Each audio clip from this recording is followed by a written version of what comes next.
hear me? Good evening. Welcome. Thank you so much for coming. It's a real delight to have you all here. This is our third Women Rule event in Europe, and it's our first in London, so that's particularly exciting. Today we will be discussing gender equality across both the public and the private sectors in the UK, and what needs to be done to drive change. A huge thank you to our sponsor, S&P Global, for making this possible, and for a wonderful space with amazing views. We're hugely grateful. We'd like to make this interactive, so I'll be asking you all for questions, so please start thinking about them now. I'll give you a little warning. We would ask that you introduce yourselves, both your name and your organization, and we'll have a mic roving around, so start thinking of questions. We'd also love it if you tweeted. The hashtag is #WomenRule, so please tweet, and as you can see on the screens on either side, your tweets will appear up on the screen, so that should make it more interactive, and you may catch our eye with questions there too. Now, I'd like to begin by welcoming our host, Silvina Aldeque-Martinez, who is the Chief Product Officer for S&P Global Platts, who will say a brief introduction, and then it's over to Liz. Thank you.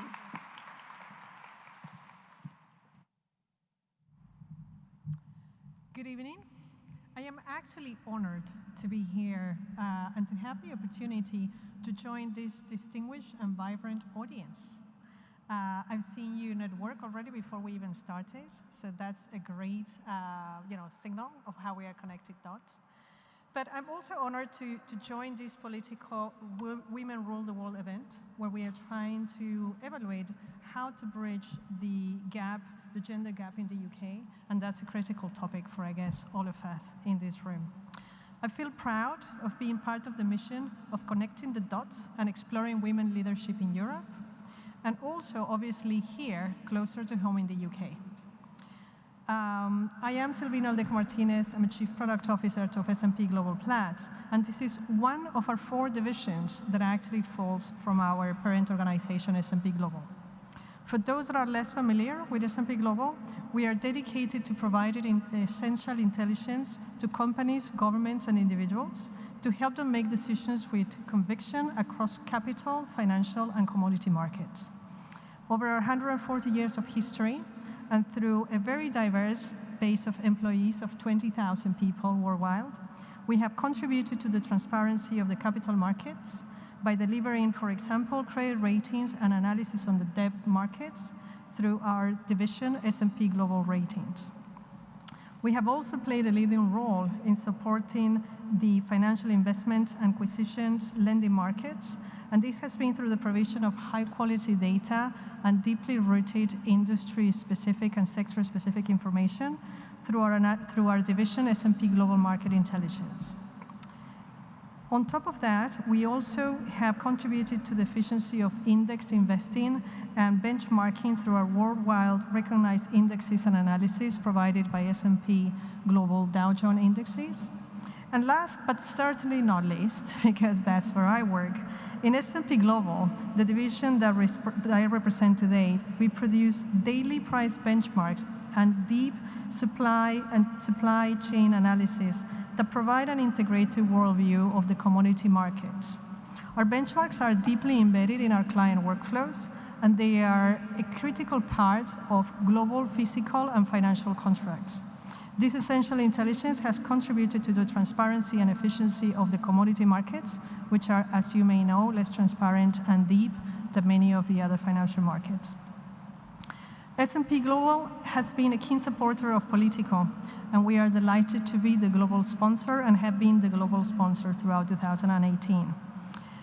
We feel POLITICO actually leads the dialogue in a very market-moving and global topic, and our sponsorship contributes to further the research and continues to fuel the conversation on this very important topic. And to contribute to the conversation in this event, let me share some top-line statistics that on a research paper that we produce at S&P Global on the impact on the global capital markets of adding more women to the US workflow.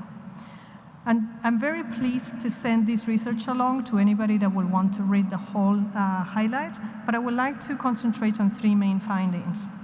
In a nutshell, the acceleration in the US GDP growth and their increased female labor force participation could add a whopping $5.87 trillion to global capital markets in 10 years. This is the additive amount that the addition of women to the workforce could bring. This study shows that increasing women participation to the levels of other advanced countries would on average grow the GDP in the US by 0.2 percentage points. These, in actual dollar terms, corresponds to 455 billion of added output. So think about the impact that we have as women potentially on these numbers. From a global capital market perspective, given that for every 1% of GDP growth, the S&P 500 index returns a 3.5% of annual return, global markets could actually surge by 5.87 trillion, as I was anticipating before.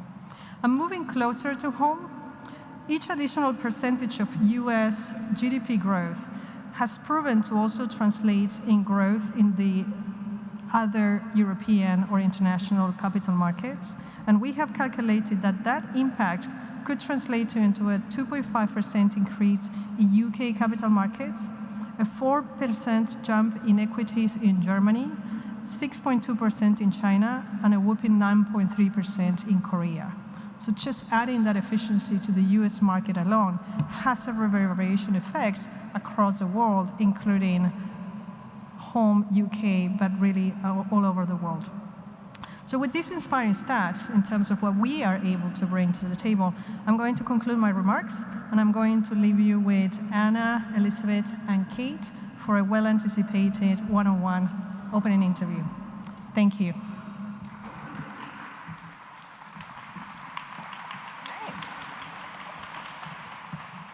Thank you so much, Silvina, and thank you to S&P Global for their continued support of the Women Rule series as our 2018 global sponsor. Good evening, I'm Anna Palmer. I am co-author of the US Playbook. So for those that read Jack every day, I'm him, but in the US, in Washington. I'm also host of our Women Rule podcast, which is a weekly podcast on women's leadership. I'm thrilled to be here alongside Kate Day and Liz Truss.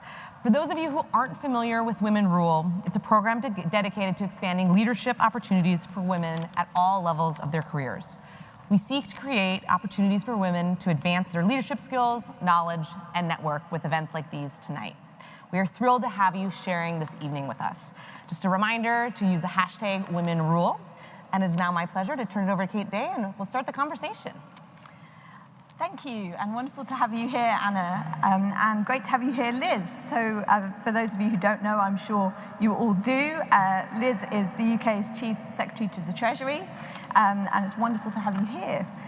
This year has been a pretty significant year for women in politics and women in the UK. So we started the year marking 100 years since some women got the vote, not all women, but some women, and towards the end of the year, we'll mark 100 years of the first female MP, though she was a member of Sinn Féin, so we can celebrate that one again next year because she didn't actually take her seat. But this was also the year that companies, or at least companies above 250 employees, had to publish their gender pay gap figures for the first time. And I wondered how much you think that has made a difference. How much does that level the playing field in itself?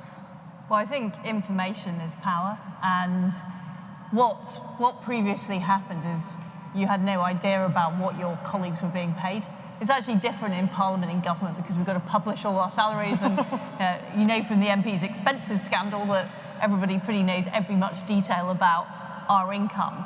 But I think in companies where people perhaps weren't aware, it's brought things out into the open that were a surface. And I think in Britain, money has always been our dirty little secret. It's never been fashionable to talk about money. It's seen as something that's a bit beneath, a bit vulgar.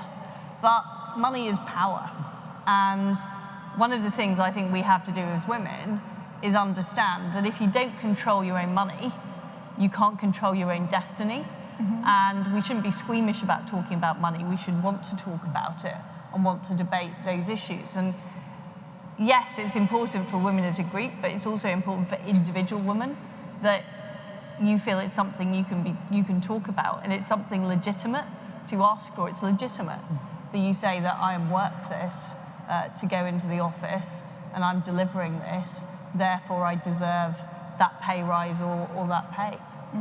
Interesting. So that's largely about cultural change. Are there more policy initiatives that the government should bring in to further drive that change? Is there more government should do, or is this really about us as a society changing from the ground up, changing attitudes to money, and as you say? Well, they always say culture eats strategy for breakfast, and I completely agree. You can design any policies you like. If fundamentally society doesn't change, that doesn't have the effect that you desire. And there's all kinds of policies that governments have tried that haven't worked for that reason. And one of the, if you look back at the Labour Party and all women shortlists, they succeeded in changing the number of female MPs. But if I was being critical, they didn't succeed in changing the power base in the Labour Party. So the Labour Party has been run by, under Blair's day, it was a group of men, and now it's a different group of men. So you've got to be careful that the policies you carry out aren't just window dressing. They're not just about numbers. They're about who has real power within an organisation and who can make things happen. So I think politics does have a massive impact, and things like the Pay Equality Act and women having the vote are obviously really important. But just as important as that is the debate and the ideas, which is one of the reasons I think things like Me Too are so interesting, because what the internet has given is given people the ability who didn't have voices before to actually express themselves and say, I feel angry about the situation and I want change. So I think we're living in a world now where politics is driven more by popular feeling, by expression of ideas. So yes, government legislation can have an impact, but it's part of an overall system. I want to ask you, we think about kind of pay at our level, the women in this environment, but obviously it starts with girls and children and the pipeline. And there's a lot of talk about the pipeline. Are there things that you think the government can do to help increase that pipeline or make it easier for women to get into the workforce and then stay in the workforce? Definitely. So one of the things that I'm very keen to see is more girls study subjects like science and maths. We know that studying those subjects leads to higher earnings. We know that fewer girls go on to take them at A-level at 16 in the UK. So one of the things I'm keen on is much more transparency, so we can see which schools have done a good job encouraging girls to do those subjects and which haven't done a good job and it's very male-dominated. I remember when I was at school, I went on and did maths and further maths A-level, but I was the only girl in my further maths class, and I was, don't think there were any girls that did physics in my school. And the problem is, when that's the culture, people look around them and they see what's expected of you as a girl, and they're less likely to do those things. So I think we can do it through things like transparency, so that's why I'm talking about schools. But it's also the culture in our society, and it starts at a very young age. I've got 2 daughters, and I see sometimes the attitude that's expressed to them about what kind of things people are encouraging them to do, what kind of things they might expect them to be interested in. And it's a drip, drip, drip effect over the years. So absolutely, I think we need to shake up that culture. When you think about that, though, it's kind of transparency on the gender or pay gap, and then also what you're talking about for schools. Besides the kind of public shaming, which is kind of a little bit of what we're talking about, right? That kind of public pressure to make change. Should there be quotas? Should there be anything like that that actually makes it more of an institutional value that people have to, or companies have to do? No, I don't believe in quotas because I think they lead to window dressing and donutting. Donutting, for those who don't know, is a thing in politics where you get lots of different, people around you to make you look young, cool, and trendy. And it's not about what you really believe in about ideas. And I think the number one thing is we have to encourage girls to fight for it. Like, power isn't something that just gets handed to you. You have to want it and you have to want to take it. And too often I think girls are encouraged to be more compliant, more well-behaved, to wait their turn. And that's something that is a cultural thing that I do think we can change, but it requires individual girls to be encouraged to push themselves and not to be pigeonholed or stereotyped because you're a girl. I mean, I remember when I was a young girl and on a plane, and I was given a junior air hostess badge and my brothers were given junior pilot badges, and I just felt so angry and frustrated that somebody had looked at me just because I was a girl and told me that's the sort of job that I should have. I think that kind of thing still happens a lot. You know, if you look at further education and the number of girls studying engineering versus boys, you know, it's very, very dramatic, the differences that are still there. You've certainly taken a lot of flack over the years. There have been moments where you've been very much in the firing line. How much of that, for example, when you became the First Lord Chancellor or in any of your other roles, how much of that was gendered? How much was that because you were a woman? It's always really hard to identify exactly why you're getting flack. I mean, in politics, it can be bad luck. Yeah. Say something happens on your watch. So, for example, I had a prison riot, and you know that's not something you can plan for. You just have to deal with the situation as it happens. And sometimes it can be a particular moment in time, a particular feeling that becomes clear. But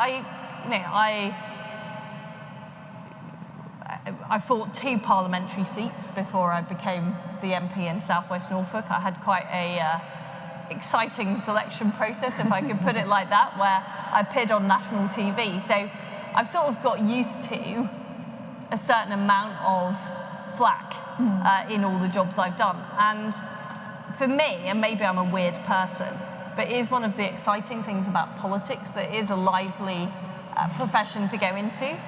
There is lively debate. You can have ups and downs. It can be a bit of a roller coaster ride, but it's never boring. One of the things I hate being is bored. So I've certainly never found that. But as to how much of it is being a woman, you know, people do look at you differently because you're a woman. I think they're less likely to think you might be funny. So I do quite a few jokes on my Instagram feed, but everyone thinks that somebody else has written it for me. They're like, who writes your Instagram? I do it myself. Or, you know, you're expected to be maybe more practical and less ideological. So if I express an opinion like, well, I'm a Tory that believes in low taxes and free markets, people say, oh, that's a bit odd, you know, surely you must be more practically focused on policy implementation. So I think there are all those kind of stereotypes you get, and it's really hard to say at any moment in time, is it because I'm relatively young? Is it because I'm a woman? Is it because I'm a troublemaker? I don't know which of those things it is, but sometimes it can be a combination of all those things. But I think the lesson I've learned is that you've got to go out there and you have got to be yourself, and you've got to enjoy being yourself, because it's pointless not to, I went into politics because I want to change things. And by the way, if anybody is thinking of standing, I'd strongly encourage it. It's a fantastic job. It's the most fulfilling job I've ever had. It is really interesting. One minute I can be in a long Brexit cabinet discussion, the next minute I can be milking cows on a farm in Scotland. What other jobs give you that kind of variety and exposure to just everything that is going on in our country and the opportunity to shape it? And that is what is really exciting about it. So yeah, there is quite a lot of flack, but the way I deal with it is I don't read a lot of it. Not reading the press is a good way of doing it. On Twitter and social media, I decide whose comments I look at. I don't look at random people, because I wouldn't go into a pub and say, you over there come and abuse me and slag me off. You wouldn't, would you? So why would you allow somebody to do that to you on social media? And I think it is about taking control of your own destiny and deciding what you're prepared to do and what you're not prepared to do. In the US, the midterms are upon us. Yeah. Very quickly.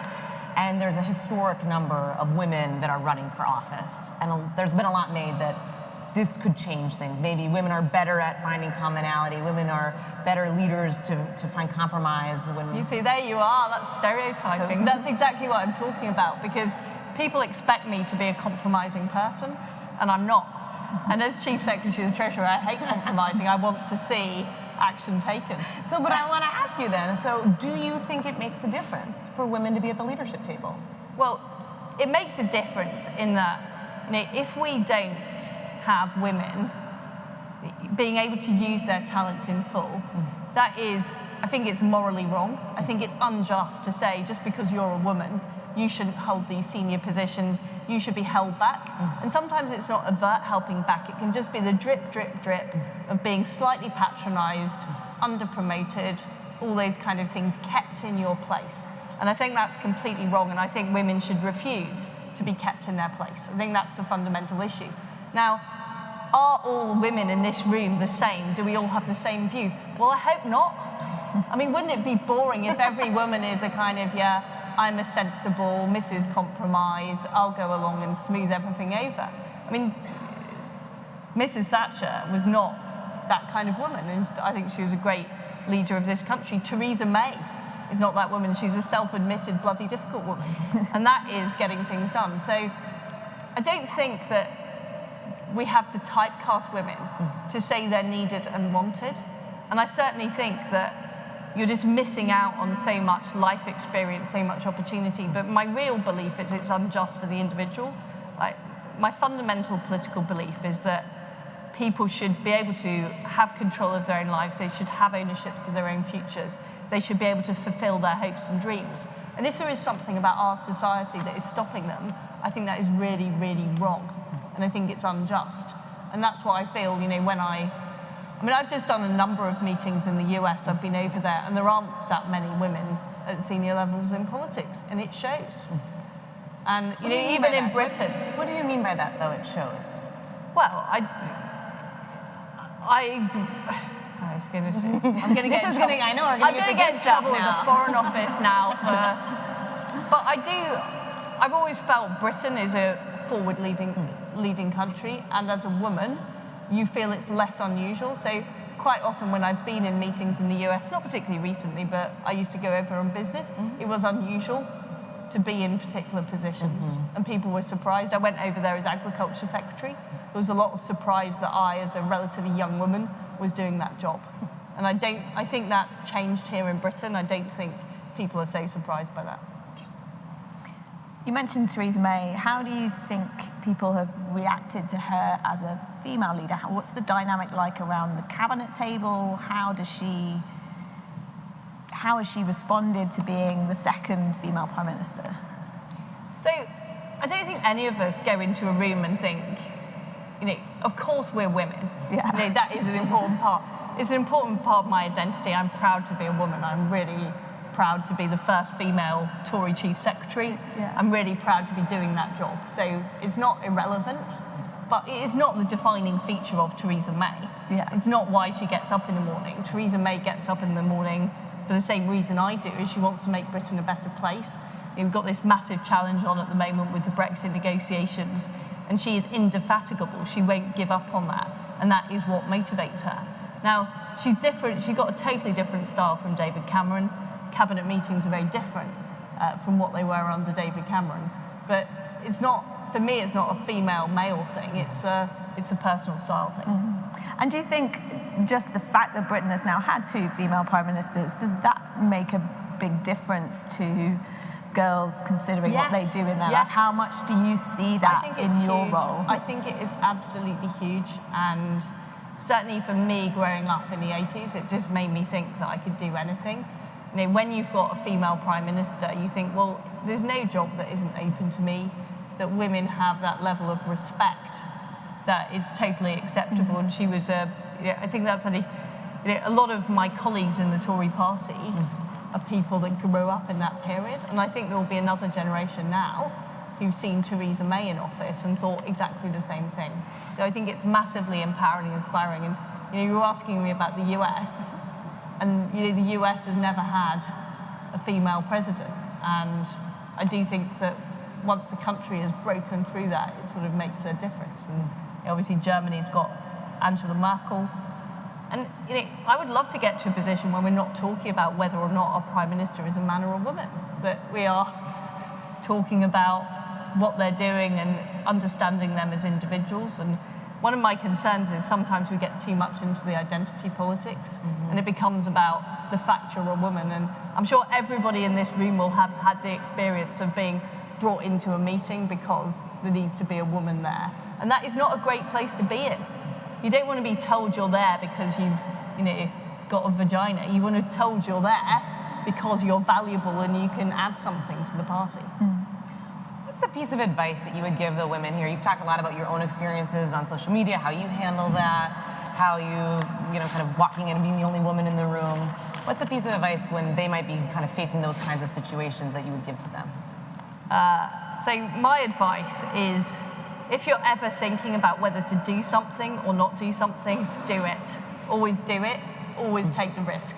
I think that there is often a pressure for women to be cautious, and that is generally not, in my view, the best strategy. And if you fail, and if you cock up, and I've had plenty of cock-ups in my political career, as has been referred to by Kate. If you cock up, so what? You get up the next morning and you do it again. And I think that's really important. And it's a much more exciting way to live your life. It's a much more interesting way to live your life. And I do believe as a result of that, you will be more successful. So that is my piece of advice. And just don't take any nonsense from anybody. There's lots of people who try to tell you what to do. And even in my job, which is second command at the Treasury, there are all kinds of people telling me what to do every day. And my main aim is to resist them and to do what I think is the right thing. You've talked about Britain being a leading country and forward-looking. I do think it is a great country to be a woman. And I'm not denigrating my US counterparts, but I think it is a country that women have achieved all kinds of things. And it is a very free country where you're able to speak your mind. It's an individual country where people are valued as individuals, and I think that's really helpful and positive for women. And as a woman, there is nowhere else I'd rather live. I think there are lots of countries that pay lip service to equality, where they have lots of laws promoting equality. But Britain is a country I really feel that people can make a difference, and that you're not held back by perceptions about you so much. And yet, we're still at, a third almost of MPs are women. Yes. So the numbers still aren't great. All of these people in the room today all need to pledge to stand for Parliament today. I'm sorry if you've already got other jobs. You can leave those.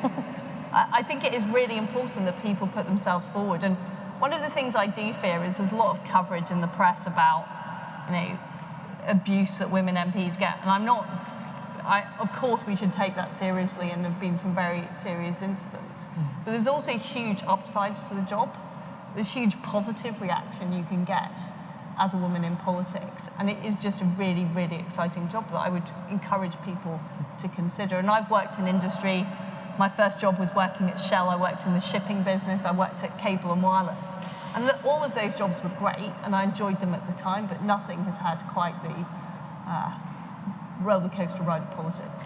You talk about social media abuse. Is it time we regulated, not just for women in politics, but for women generally? I've had death threats on Twitter and abuse on Twitter. I would imagine most people in this room have encountered something along those lines. Isn't it time we just said that's not acceptable and made the tech companies do more to sort that out? Well, I think, yes, that clearly death threats and are unacceptable, and it's a crime to threaten people with violence, and that's bad. I think we've got to be careful, though, about not just stopping people being able to offend other people. So I'm a great believer in free speech. I do think you've got to be able to have a robust debate. And I slightly worry about some of the sort of safe spaces at university and the idea that people shouldn't be exposed to arguments they don't agree with. So yes, there's a complete difference between inciting violence and threatening behaviour and stalking, but then there is genuine political debate, and I think we always need to be open to that and prepared to do that, and be a bit more relaxed about being offended sometimes. I think that we don't want to live in an oversensitive society where you can't say what you think. And I think one of the interesting things that's happened in British politics in recent years is there was a period where everyone said all the parties are the same, they're all sort of churning out this bland nonsense, and I can't put a cigarette paper between them. No one's saying that anymore, and what social media has done is it's opened up political debate. You know, whoever you are, wherever you live, you can say what you think. I think that's basically a good thing, because previously, a lot of views were kind of swept under the carpet and people were unhappy. You know, we have to allow people to express themselves, and you know, the same social media has generated, you know, I think things like the Arab Spring result, but also the Me Too movement. You know, that was only possible because people were able to express views on social media and able to make their points known, and that has changed dialogue. And although there are downsides, I think broadly speaking, it's been positive. Now, I said I'd warn you all. We're going to come to questions in a minute, so get thinking. But before that, I want to ask you about the Me Too movement. You've mentioned it a couple times. Have you had your own Me Too moment, and how did you handle it? It's really hard sort of looking back and thinking, well, you know, was that a Me Too movement? Or, I mean, I've been patronised. I've been sort of kept away from, you know, I've had all kinds of, I've seen sort of sexism in the office, and I've been treated differently from male colleagues. I haven't had a sort of Me Too moment that I could refer to in that way. And I think it's important that sexual harassment is about power. You know, this is about people using power wrongly, but people use power wrongly in lots of different ways. So yes, it's very important we crack down on sexual harassment, and there were some very worrying reports, you know, in Parliament on this. But it's a wider culture problem when people feel that they are powerless and that their bosses can do what they like and that they can act with impunity. So it's a broader issue for me. And I think, you know, the Me Too movement came out of Hollywood, and fundamentally, Hollywood is, you know, has produced films which don't represent the modern world. You know, I can't remember which film it was about space exploration, but they actually had fewer women on. They were on the real mission in NASA. And that's because of the studio bosses wanting to portray the world in a certain way. So I think it's also important that women have power over the media and the way that things are presented and portrayed. And I do think that social media has democratized media in a way that it's not been before. Okay, a few questions. Anyone got questions? I'm going to try and get, I'm struggling with this stool, to be I honest. know, it's slightly precarious, isn't it? Here in the second I was going to say the stools were designed by men to make women perch on them. mic coming Anyway. to you. There we go, dramatic announcement for your question. Hi, my name is Lucy, and I work at the House of Commons. One of my favourite stats to quote when people have this idea when we're having debates about gender equality, and they think that somehow it's achieved because we have a woman prime minister and it's all sort of symbolically happening. One of my favourite stats to quote is that there's more people in the FTSE 100 who are CEOs called David than there are women in general, which is my favourite thing. What kind of stats and interesting sort of things do you use when you're confronted with that argument that gender equality is somehow achieved because we've got these symbolic things in place? Well, I very much agree with you that the battle is not won. And going back to the school results is the fact that I think only 1 in 5 girls who gets an A at GCSE physics goes on to do an A level, whereas it's 1 in 2 boys. So we've got massive disparities, and the fact that you earn higher salaries, so it's it's quite a big explainer, I think, of the gender pay gap is the different subjects that students study. So that's one of the stats I always come back to. One on this side in the 4th row. So a mic coming to you. There we go. Hi, my name's Ellie. I lead our Individuals at Risk campaign at Amnesty International. You started off by saying that money is power, which I completely agree with. You then moved on to say that if there's anything in our society that's stopping women having that power, we should do something about it.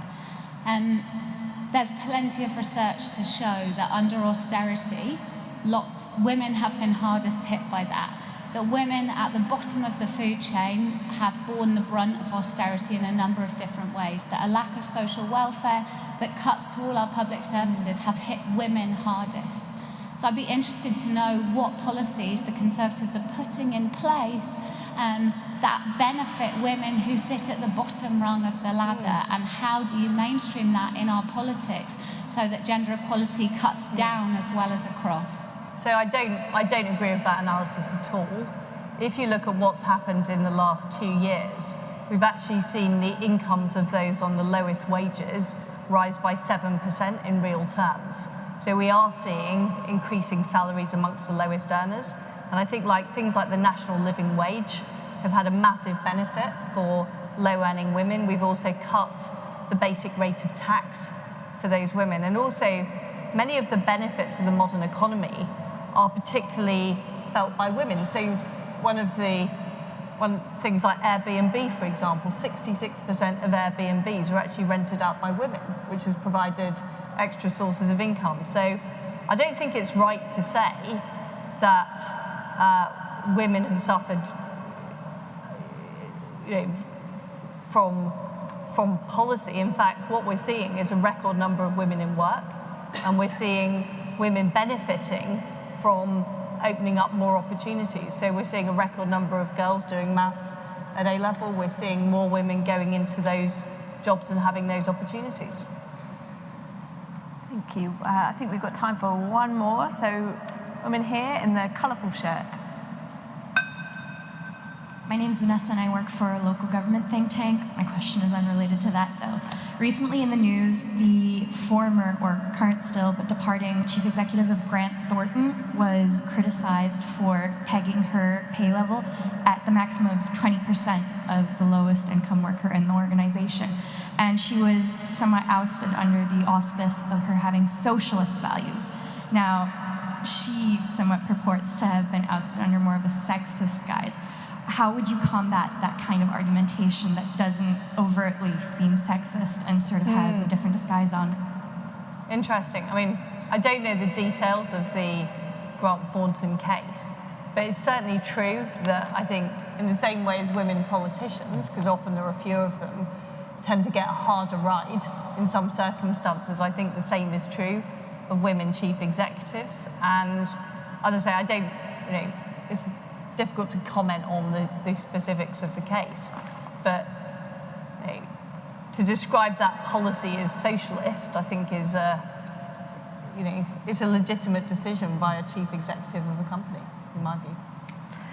Now we're almost out of time, but I wouldn't really be doing my job if I didn't ask you just one Brexit question. That you're getting asked. Yeah. So I was, like everyone, I'm sure, curious about your pizza eating earlier in the week and the meeting with some of your fellow cabinet ministers about pizza. Wasn't that a little bit disloyal to Theresa May to do that right now, just as she's about to head to Brussels and right in the crunch point for Brexit negotiations? Well, we had a very positive cabinet meeting yesterday where we went through all the points, and we're very much behind the Prime Minister and her negotiating strategy. And it's going to be a tough job for the next few months. It's darkest before dawn, and that is where we are. We're getting through those negotiations. And in fact, a huge amount of progress has been made. But politics is a people business. And I think it's right that I spend time talking to my colleagues and discussing ideas with them. And it's perfectly proper for cabinet ministers to meet each other. I spend, as chief secretary, in fact, I probably spend more of my time meeting my cabinet colleagues than others because my job is allocating spending to government departments. And I think it's perfectly legitimate. So she comes back from Brussels and wants to extend the transition period. Do you think cabinet would back her? Well, she has gone to Brussels to secure a deal. I think it's completely wrong to give a running commentary on those negotiations. I mean, lots of people in this room are in business, and I worked in shipping, did negotiations on various shipping deals. Can you imagine if every detail of what you're negotiating on and your negotiating team, which essentially the cabinet is, sort of revealed what your game plan is for the next stage? You would absolutely never do that. And The important thing is that we have those collective discussions. We have those discussions in private. We all back the Prime Minister in what she's doing. She's got an incredible hard job.